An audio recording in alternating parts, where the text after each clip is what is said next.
Assalamualaikum warahmatullahi wabarakatuh. Innal hamdalillah nahmaduhu wa nasta'inuhu wa nastaghfiruh wa na'udzu billahi min shururi anfusina wa sayyiati a'malina. May yahdihillahu fala mudilla lahu wa may yudlil fala hadiya lahu. Asyhadu an la ilaha illallah wahdahu la syarika lahu wa asyhadu anna Muhammadan abduhu wa rasuluh alladzi la rasula wa la nabiyya ba'dah. Ya ayyuhalladzina amanu taqullaha haqqa tuqatih wa la tamutunna illa wa antum muslimun. Amma ba'd. Bapak dan Ibu kaum muslimin dan kaum muslimat yang dirahmati oleh Allah Subhanahu wa taala, alhamdulillah puji dan syukur senantiasa kita sampaikan kepada Allah Subhanahu wa taala. Salawat dan salam kita sampaikan kepada Rasulullah sallallahu alaihi wasallam dan juga kepada keluarga beliau, para sahabatnya, serta orang-orang mukmin yang senantiasa mengikuti beliau sampai hari kiamat nantinya. Pada malam hari ini kita lanjutkan pembahasan dari kitab Sahih Muslim, masih dalam kitab Shalah, yaitu bab yang ke-137, itu bab istihbabu salatin nafilah fi baitihi wa jawazuha fil masjid. Itu bab yang menjelaskan tentang disunnahkannya atau dianjurkannya salat sunnah di rumah dan bolehnya salat sunnah tersebut di masjid.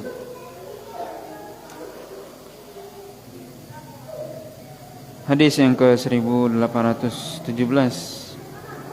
dari kitab Sahih Muslim. Hadis ini dari Abdullah bin Umar radhiyallahu ta'ala anhuma. Nabi sallallahu alaihi wasallam qala ij'alu min salatikum fi buyutikum wa la tattakhiduha qubura. Itu Nabi sallallahu alaihi wasallam mengatakan, jadikanlah dari sebagian salat kalian di rumah kalian dan jangan jadikan rumah-rumah kalian kuburan. Dalam riwayat yang lain juga dari Abdullah bin Umar, Nabi sallallahu alaihi wasallam mengatakan, "Shallu fi buyutikum wa la tattakhiduha qubura." Salatlah di rumah-rumah kalian dan jangan jadikan rumah-rumah kalian kuburan.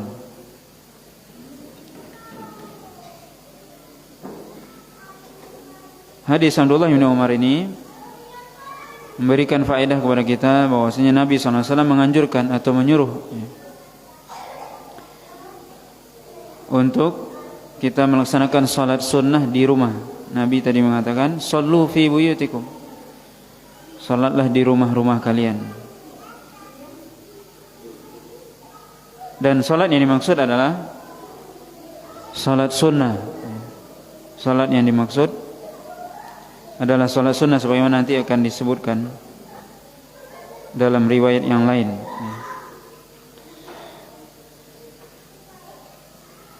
Kemudian faedah dari hadis ini juga bahwasanya rumah yang tidak dilaksanakan salat di rumah tersebut, maka Nabi SAW menganggap rumah itu seperti kuburan. Kata Nabi, wala tattakhiduha qubura. Itu jangan jadikan rumah-rumah kalian sebagai kuburan. Artinya seorang yang dia tidak salat di rumahnya, tidak salat sunnah, tidak ada salat sunnah di rumahnya, berarti sama rumah itu dengan kuburan. Walaupun rumah itu besar, walaupun rumah itu megah, walaupun rumah itu bagus, tapi Nabi menganggap rumah tersebut kuburan. Dan hadis ini juga menunjukkan kepada kita bahwasanya kuburan itu bukanlah tempat ibadah atau tempat sholat, karena Nabi melarang menjadikan rumah seperti kuburan. Di sisi yang lain Nabi menyuruh kita sholat di rumah. Dan kalau kita tidak sholat di rumah, berarti itu sholat sunnah, berarti seolah-olah rumah kita seperti kuburan. Maka kuburan bukanlah tempat sholat. Maka Rasulullah SAW sendiri melarang sholat di kuburan. Nabi SAW, la tusallu ilal kubur, jangan sholat di kuburan. Wala tajlisu 'alaiha, dan jangan duduk di atasnya, di atas kuburan. Maka salat tidak boleh di kuburan, kecuali satu hal, yaitu salat seorang yang ketika dia telat hadir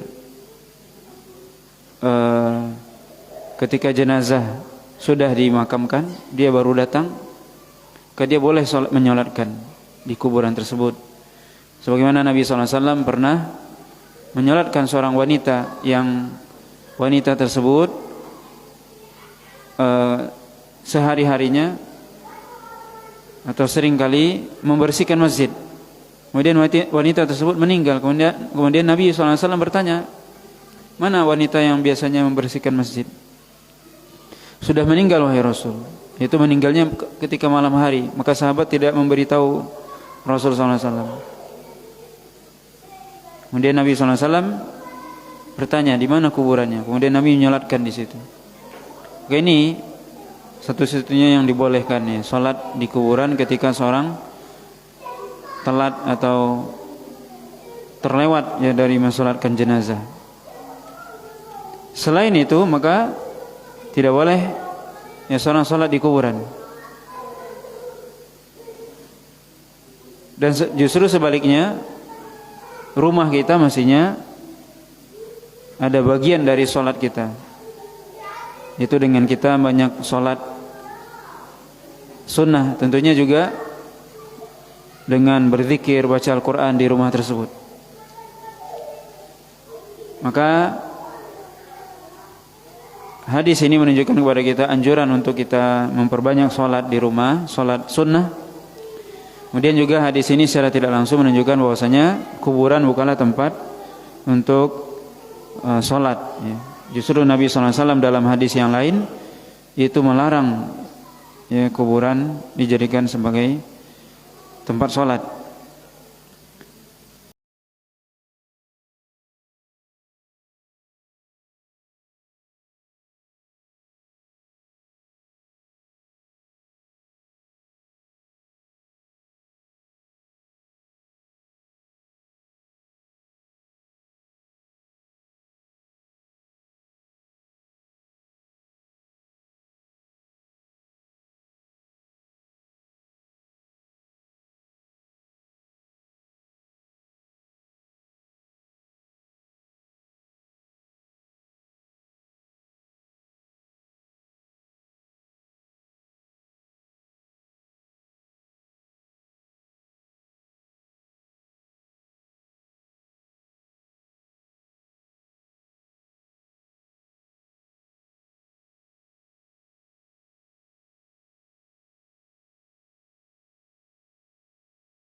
Meniru secara tidak langsung, dia mendidik, mengajar anaknya secara tidak langsung. Ketika dia salat di rumah, dia dilihat oleh anaknya kemudian ditiru. Maka ini pendidikan, ya, secara tidak langsung. Maka seorang salat di rumahnya, kemudian juga dengan dia salat di rumah menjadikan rumah tersebut menjadi lebih berkah dan baik, ya, tidak menjadikan rumahnya seperti kuburan. Kemudian hadis selanjutnya dari Abi Musa Al-Asy'ari radhiyallahu taala anhu, anin Nabi sallallahu alaihi wasallam qala, "Mathalul baiti alladhi yudhkarullahu fihi wal baiti alladhi la yudhkarullahu fihi mathalul hayy wal mayyit." Kata Nabi SAW, perumpamaan rumah yang tidak diingat Allah di dalamnya atau tidak ada zikir di dalamnya, dan perumpamaan rumah yang disebut nama Allah di dalamnya atau di dalamnya ada berzikir, dengan rumah yang tidak disebut nama Allah, tidak ada zikir di dalamnya, seperti hidup dan mati. Maka ini menunjukkan keutamaan kita berzikir di rumah, beribadah di rumah, kemudian baca Al-Quran dan sebagainya. Nabi SAW memberikan sebuah perumpamaan yang sangat jelas, ya, dan perlu kita renungkan di sini. Nabi mengatakan rumah yang tidak ada di dalamnya zikir, tidak ada baca Al-Quran, tidak ada salat di rumah tersebut, maka rumah itu seperti mayit. Dan rumah yang di dalamnya ada zikir, ada baca Al-Quran, ada salat di rumah itu, maka rumah itu seperti hidup. Rumah itu hidup.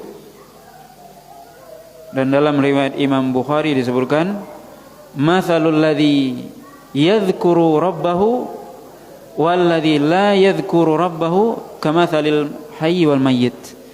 Kata Nabi SAW, permisalan perumpamaan orang yang berzikir kepada Allah dengan orang yang tidak berzikir kepada Allah seperti orang yang hidup dan orang yang mati. Maka ini, kalau tadi disebutkan rumah, sekarang orangnya.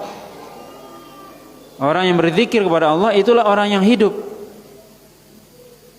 Karena hidup yang sebenarnya, hakikat kehidupan itu adalah berzikir kepada Allah, mengingat Allah SWT, beribadah kepada Allah. Itulah tujuan kita hidup. Itu tujuan hidup. Apa tujuan kita diciptakan oleh Allah SWT? Untuk beribadah kepada Allah SWT, untuk berzikir kepada Allah, untuk mengingat Allah. Maka seorang yang berzikir kepada Allah, dia hakikatnya hidup. Setiap saat dia berzikir, setiap waktunya. Bagaimana dia, misal dari dia mau tidur berzikir kepada Allah, bangun tidur berzikir kepada Allah, memakai pakaian berzikir, masuk kamar mandi berzikir, makan berzikir, keluar rumah berzikir, naik kendaraan berzikir, semuanya zikir. Ini orang yang hidup, pagi dan petang berzikir. Ini orang yang hidup. Orang yang tidak berzikir pada Allah SWT, orang yang lalai, kata Nabi SAW, seperti mayat. Walaupun dia berjalan, walaupun dia hidup, menurut orang dia hidup, melakukan aktivitas duniawi, tapi menurut Rasul itu mayat. Mayat yang berjalan, dianggap mayat. Subhanallah, kita hidup dianggap mayat oleh Allah SWT. Yaitu adanya kita dianggap enggak ada. Kita bisa bayangkan, itu kalau manusia menganggap kita, mungkin kita merasa kurang nyaman. Lalu bagaimana kalau Allah yang menganggap kita seperti itu? Kita ada, kita berjalan di muka bumi ini, kita hidup, makan, minum, tapi dianggap tidak ada, mati. Maka perumpamaan orang yang hidup adalah berzikir pada Allah SWT. Itu hakikat kehidupan. Maka orang yang berzikir, orang yang hidup dan hidup hatinya, dan hidup yang sebenarnya hidup hatinya, selalu mengingat Allah SWT. Adapun orang yang dia sibuk dengan dunia saja, tidak berzikir pada Allah SWT atau lalai, dianggap mayat. Maka ini menunjukkan zikir, keutamaan zikir kepada Allah SWT, yaitu mengingat Allah SWT. Tentunya makna zikir yang seluas-luasnya, tidak hanya makna zikir itu subhanallah, subhanallah, tidak hanya, ya itu bagian dari zikir. Seorang berbicara tentang kebesaran Allah SWT, seorang menuntut ilmu agama, itu zikir. Itu makna yang seluas-luasnya. Maka ini keutamaan zikir, berzikir pada Allah SWT, dan menunjukkan bahwasanya orang yang tidak berzikir, ya, dianggap tidak hidup. Termasuk dalam hadis ini tadi, hadis Abu Musa, keutamaan rumah yang di rumah itu disebut nama Allah. Maka kita di rumah, ya kita berzikir dari hal yang kecil, mulai, dan kita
Kata Zaid bin Thabit menceritakan bahwasanya Rasulullah SAW pernah membuat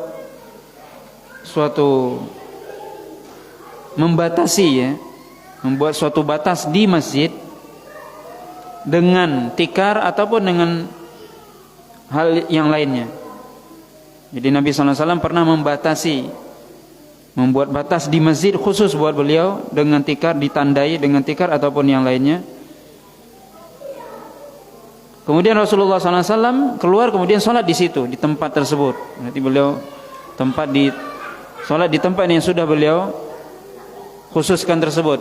Disebutkan oleh para ulama itu di tempat yang bagian dari masjid yang dekat dengan kamar beliau atau rumah beliau. Kemudian setelah itu ternyata sebagian sahabat mengetahui hal tersebut. Kemudian mereka datang ke masjid. Kemudian mereka ikut sholat bersama Nabi di belakangnya. Kemudian Nabi SAW pun sholat, kemudian mereka datang, dan ini pada malam hari, sholat malam maksudnya. Kemudian setelah itu Rasulullah SAW pun lambat keluarnya. Bahkan kata Zaid, Nabi SAW ketika itu tidak keluar. Bahkan tidak keluar pada malam itu, lambat, dan kemudian bahkan tidak keluar. Kemudian para sahabat mengangkat suaranya, sampai pun mereka memberikan sebuah seperti peringatan atau kode, ya. Hasabul bab, yaitu kalau diartikan secara sederhana, melempar pintu Nabi dengan kerikil kecil. Artinya untuk memberitahu Nabi bahwasanya kami sudah datang ini. Fakharaja ilaihim Rasulullah SAW mughdaban. Kemudian Rasulullah SAW keluar dalam keadaan marah. Kemudian Nabi SAW mengatakan, masih kalian melakukan apa yang kalian lakukan tersebut, sampai aku khawatir kalau seandainya sholat malam ini difardukan bagi kalian. Maka hendaknya kalian sholat di rumah-rumah kalian, karena sungguhnya sholat yang paling baik bagi seorang adalah di rumahnya, kecuali sholat yang fardu atau sholat yang wajib.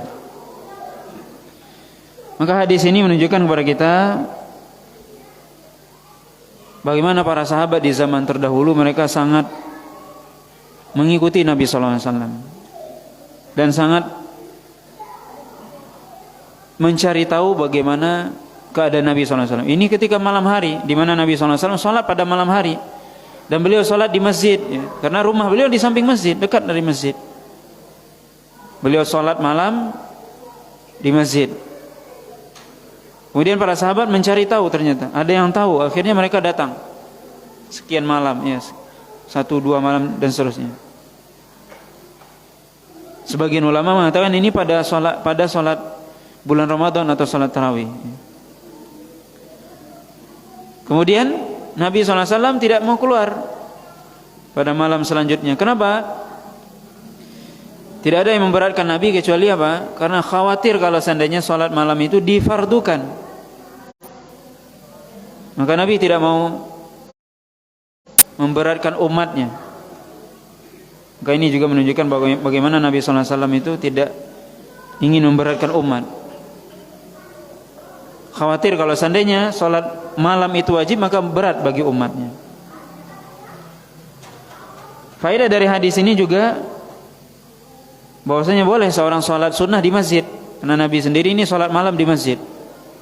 Ya boleh seorang sholat sunnah di masjid, termasuk sholat malam.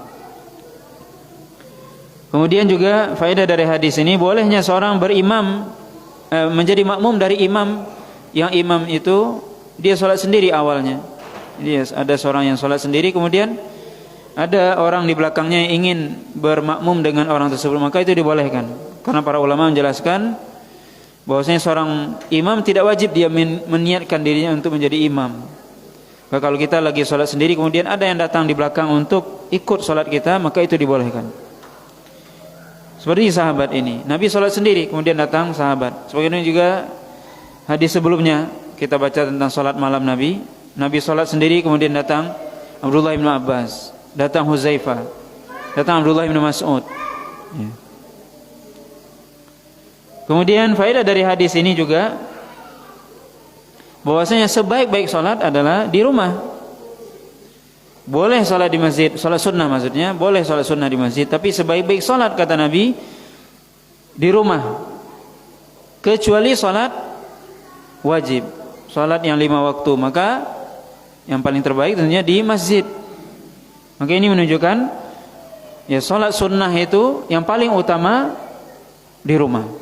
Tapi kalau di masjid dilakukan itu dibolehkan.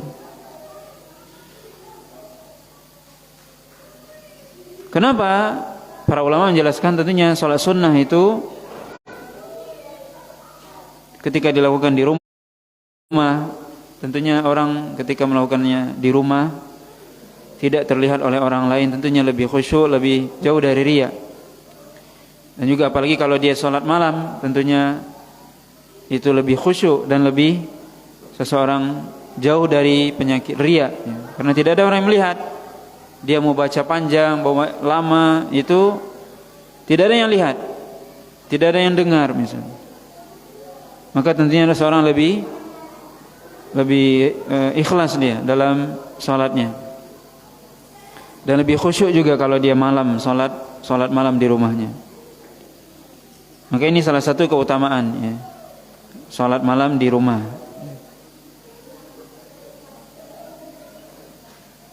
Kemudian bab selanjutnya yaitu bab fadilatul amal ad-daim min qiyamil laili wa ghairihi. Keutamaan amalan yang terus menerus dari salat malam ataupun amalan yang lainnya. Hadis ini dari Aisyah radhiyallahu taala anha qalat kana li Rasulillah sallallahu alaihi wasallam hasir wa kana yuhajjiruhu minal lail fayusalli fihi faja'ala an-nas yusalluna bi salatihi wa yabsutuhu bin nahar fathabu dhata lailah faqala ya ayuhan nas alaikum minal a'mal ma tutiqun fa innallaha la yamallu hatta tamallu wa inna ahabbal a'mali ila Allahi ma du'ima alaihi wa in qalla wa kana alu Muhammadin sallallahu alaihi wasallam idza amilu amalan athbatu. Yaitu dari Aisyah radhiyallahu taala anha, beliau mengatakan bahwasanya Rasulullah SAW itu beliau punya tikar sendiri khusus, dan beliau biasanya mengkhususkan suatu tempat pada malam hari, kemudian beliau sholat di situ. Maka kemudian ada sahabat-sahabat yang ikut bersama beliau di belakangnya, seperti hadis sebelumnya. Kemudian pada siang hari tempat itu diratakan, maksudnya tidak ada pengkhususan, ya, karena orang mau sholat, ya. Kemudian pada suatu malam Nabi SAW mengatakan, wahai manusia, hendaknya kalian melakukan amalan sesuai dengan apa yang kalian sanggupi. Sungguhnya Allah SWT tidak akan bosan sampai kalian bosan. Dan sungguhnya amalan yang paling baik di sisi Allah SWT adalah yang terus menerus walaupun sedikit. Dan sungguhnya keluarga Muhammad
tentang amalan Rasulullah. Maka apakah Rasulullah SAW itu pernah mengkhususkan satu hari untuk beribadah saja? Satu hari dikhususkan hanya untuk beribadah? Kata Aisyah, enggak. Yaitu Rasulullah SAW justru amalannya dimatun. Dimatun artinya karena amalhu dimatan, yaitu amalan Nabi SAW terus menerus. Terus menerus, setiap hari berarti. Tidak mengkhususkan hari tertentu. Kata Aisyah, siapa yang bisa melakukan amalan seperti yang dilakukan oleh Rasulullah SAW? Hadis selanjutnya juga dari Aisyah, qala Rasulullah SAW, ahabbul a'mali ilallah adwamuha wa in qalla. Rasulullah SAW mengatakan, sebaik-baik amalan di sisi Allah adalah yang terus menerus walaupun sedikit. Amalan yang paling dicintai oleh Allah SWT adalah terus menerus walaupun sedikit. Maka hadis-hadis ini, hadis Aisyah yang dibawakan oleh Imam Muslim, memberikan pelajaran kepada kita bahwasanya Allah SWT menginginkan kepada kita amalan yang terus menerus walaupun sedikit. Apapun amalan tersebut, sholat misalnya, maksudnya sholat sunnah tentunya. Kalau sholat wajib tentunya harus. Amalan yang sunnah yang dimaksud. Apa amalan yang kita lakukan? Sholat sunnah. Maka lakukan itu terus menerus walaupun sedikit. Itu lebih baik ya. Misalnya seorang bangun malam atau dia sholat malamnya cuma 2 rakaat, tapi tiap malam itu lebih baik daripada dia malam ini bangun 11 rakaat tapi 1 bulan gak bangun lagi, atau 1 pekan gak bangun lagi. Atau dia mengkhususkan sholat malamnya pada malam Jumat saja. Malam Jumat dia bangun dan dia sholat malam 11 rakaat setiap malam Jumat. Ada orang yang 2 rakaat saja tiap hari. Mana yang lebih utama? Yang 2 rakaat setiap malam itu lebih utama. Maka amalan yang terus menerus itu lebih baik. Karena itu tentunya memberikan pengaruh kepada seorang, kepada hati seorang. Jika dia melakukan amalan itu sedikit tapi terus menerus, ada keterkaitan hubungannya senantiasa dengan Allah SWT. Begitu juga yang lain. Misalnya seorang berpuasa, maka sesuai dengan kemampuan, dimulai dari sedikit ya. Atau dia bersedekah. Termasuk dalam hal ini adalah belajar. Ini termasuk juga para penuntut ilmu. Maka kita memulai belajar itu dengan hal yang sedikit, tidak langsung banyak. Ya, seperti pelajaran ya, mungkin bisa kita katakan pengajian rutin mungkin itu lebih baik. Kita baca 1, 2, 3 hadis lebih baik daripada misalnya kajian full tapi setelah itu enggak kajian lagi. Maka dalam hal ini terus menerus ya, dalam menuntut ilmu ini termasuk ya. Dan tentunya juga kita belajar juga dari dimulai sama dengan amalan, sama, mau sholat, mau puasa, mau belajar, dimulai dari sesuatu yang kita mampu. Seperti sholat tadi, kita mulai dulu dari 2 rakaat, jangan langsung 11 rakaat, setelah itu KO. Itu tidak bagus. Sama dengan belajar juga. Kita belajar gimana dengan kitab atau hal yang kecil, atau membaca kitab sehari mungkin sehalaman 2 halaman, lebih baik daripada baca 10 halaman setelah itu enggak lagi. Termasuk baca Al-Quran misalnya. Baca Al-Quran kita setiap hari lebih baik kita rutinkan baca Al-Quran setiap hari, misalnya 1 halaman atau 2 halaman, tapi tiap hari itu lebih baik daripada tiap malam Jumat 1 surat misalnya. Tiap malam Jumat aja dia ngajinya, tiap malam Jumat 1 surat, setelah itu enggak ngaji lagi. Lebih baik apa? Setiap malam 2 halaman, 1 halaman, tapi tiap hari. Tentunya lebih baik.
kata Nabi sallallahu alaihi wasallam. Allah tidak mungkin capek, tapi kita yang capek. Kalau kita capek, akhirnya apa? Khawatirnya, seorang kalau dia bosan apa? Dia tinggalkan amal itu yang dikhawatirkan. Maka ini yang tidak dibolehkan.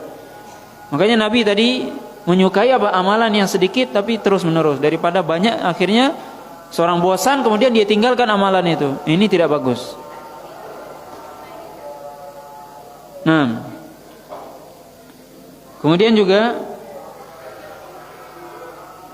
dalam hadis yang lain dari Aisyah radhiyallahu taala anha, Nabi SAW mengatakan, "Idza na'asa aw na'isa ahadukum fi shalah falyarqud hatta yadhhabu anhu an-naum, fa inna ahadakum idza shalla wa huwa na'is la'allahu yadhhabu wa yastaghfir fayasubba nafsahu."